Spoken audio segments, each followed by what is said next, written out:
Lanjut, Gerindra. Baik, Assalamualaikum warahmatullahi wabarakatuh. Salam sejahtera bagi kita semua. Om Swastiastu, Namo Buddhaya, salam kebajikan. Yang kami hormati pimpinan Komisi 13, kawan-kawan anggota Komisi 13, dan rekan-rekan juang, pimpinan Komnas HAM dan Komnas Perempuan yang berhadir.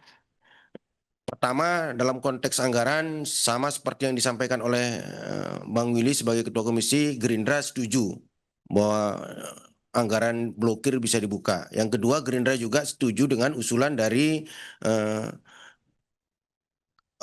Komnas Perempuan agar dua lembaga ini memiliki satker yang masing-masing berbeda sehingga tidak saling saling ketergantungan agar efektivitas program-program kerja bisa dilaksanakan. Saya pikir nanti itu bisa kita perjuangkan bersama-sama bagaimana Komnas Perempuan punya satker sendiri. Apalagi Komnas Perempuan kan sudah secara administrasi sudah mengirim surat ke beberapa lembaga terkait persoalan tersebut. Saya pikir nanti Komisi 13 akan menguatkan itu. Yang ketiga, saya pikir kita sudah setahun kita bermitra kan dengan Komnas HAM, dengan Komnas Perempuan, khususnya dengan Komnas HAM. Kita sudah setahun bermitra. Saya pikir perlu ada satu refleksi bagaimana setahun ini kita bermitra. Mitra itu kan kawan ya Pak ya, kawan dan bukan lawan. Dalam kerangka apa kita bermitra? Dalam kerangka untuk menjalankan tugas negara, yaitu penegakan hak asasi manusia.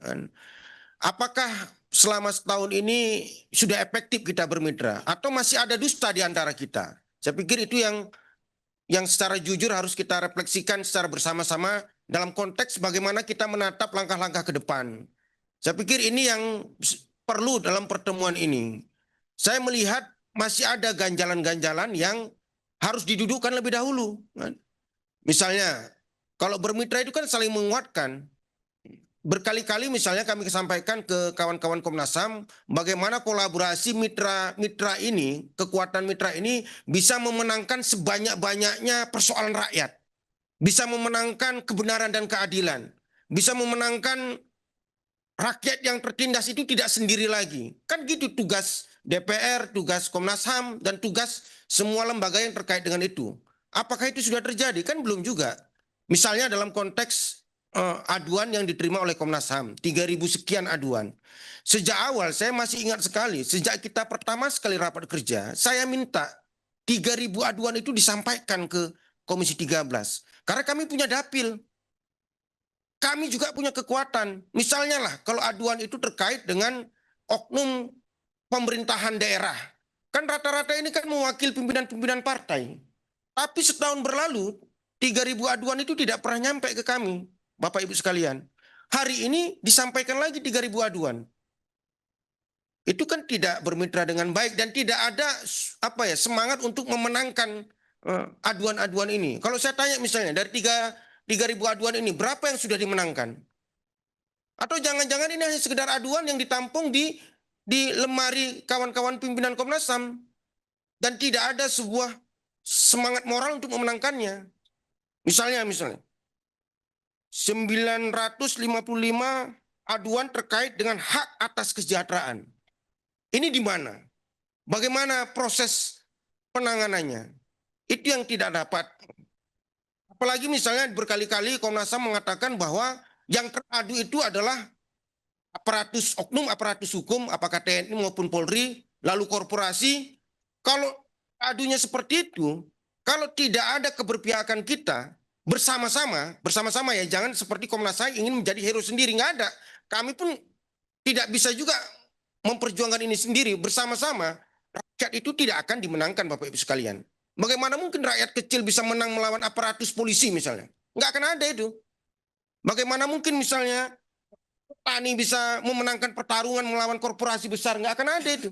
Kalau kita tidak membangun mitra, koalisi, kekuatan, konsolidasi yang bersungguh-sungguh dari hati ke hati. Saya pikir ini yang tidak dapat, saya secara pribadi tidak dapat selama setahun ini. Padahal minta berkali-kali. Mana data aduan itu? Di provinsi mana? Kalau di Provinsi Sumatera Utara saya pasti bisa terlibat. Kalau di daerah-daerah lain ada kawan-kawan juga yang punya dapil masing-masing. Kalau berhadapan-hadapan dengan kepala daerah, kawan-kawan partai-partai ini punya kader yang kepala daerah. Kalau berhadapan-hadapan dengan oknum aparatus penegak hukum seperti TNI Polri, mari kita keroyok bersama-sama, kan gitu kan. Jadi saya pikir tahun yang akan datang 3.000 aduan ini mari kita konsolidasikan bersama, kita perjuangkan bersama, kita bernyanyi bersama, menari revolusi bersama untuk memenangkan itu. Saya pikir itu yang paling penting dari pertemuan ini. Yang kedua, ya kita belak-belakan ya Mbak Anies, Mbak Anike segala macam. Namanya juga mitra, ya kita saling menjaga lah. Kami kan tidak pernah juga misalnya, ini contoh kasus berita yang ada di Tempo.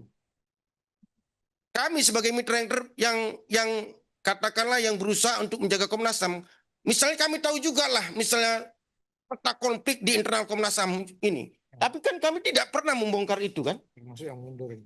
Nah, termasuk ya segala macam lah kan. Kami kan tidak pernah membongkar itu, tapi itu keluar dari Tempo. Ada 5335 kan gitu kan. Petanya di bocor halus itu. Pasti itu ada yang membocorkan di internal. Tadi saya tanya Pak apa tadi kan, itu kok bisa terjadi? Itu kan melanggar kode etik Komnas HAM itu kan. Masa peta kekuatan paksi-paksi di Komnas HAM bisa bocor keluar? Bagaimana mungkin kita bisa memenangkan pertarungan kalau di internal kita itu bocor keluar? Oh, Komnas HAM petanya kayak gini. Tolong itu dijaga. Begitu juga dengan rapat-rapat kita. Yang seharusnya tertutup itu juga bocor keluar. Itu bukan mitra yang baik. Saya pikir ke depannya saya udahlah. Yang lalu sudahlah berlalu. Saya pikir ke depannya Mbak Anies, Mbak Anike dan kawan-kawan Komnas HAM, sekali lagi saya kepingin saya hadir di sini. Saya berkali-kali di Komnas HAM saya sampaikan, misalnya dalam kasus konflik agraria. Saya punya sejarah misalnya ketika orang tua saya diangkut zaman Orde Baru, tanah orang tua saya dirampas segala macam, berhektar-hektar sampai sekarang nggak jelas. Saya kepingin petani di luar sana tidak mengalami seperti itu ketika Santoso sudah di DPR RI. Tapi saya tidak bisa berjuang sendiri. Pasti kalah. Saya butuh kawan-kawan rekan-rekan perjuangan dari Komnas HAM, dari kawan-kawan Komisi 13 untuk memperjuangkan itu. Sekali lagi, mari kita bermitra yang baik. Dan mudah-mudahan ke depan itu tidak terulang lagi Mbak Anies. Kan? Padahal berkali-kali kita secara informal sudah mengatakan, ayo mana kita menangkan bersama-sama persoalan-persoalan rakyat ini. Tapi dengan ketulusan dan tidak ada dusta di antara kita. Saya pikir itu sebagai tambahan dari kami, lebih kurang mohon maaf. Billahi taufiq wal hidayah. Assalamualaikum warahmatullahi wabarakatuh. Salam. Hidup rakyat.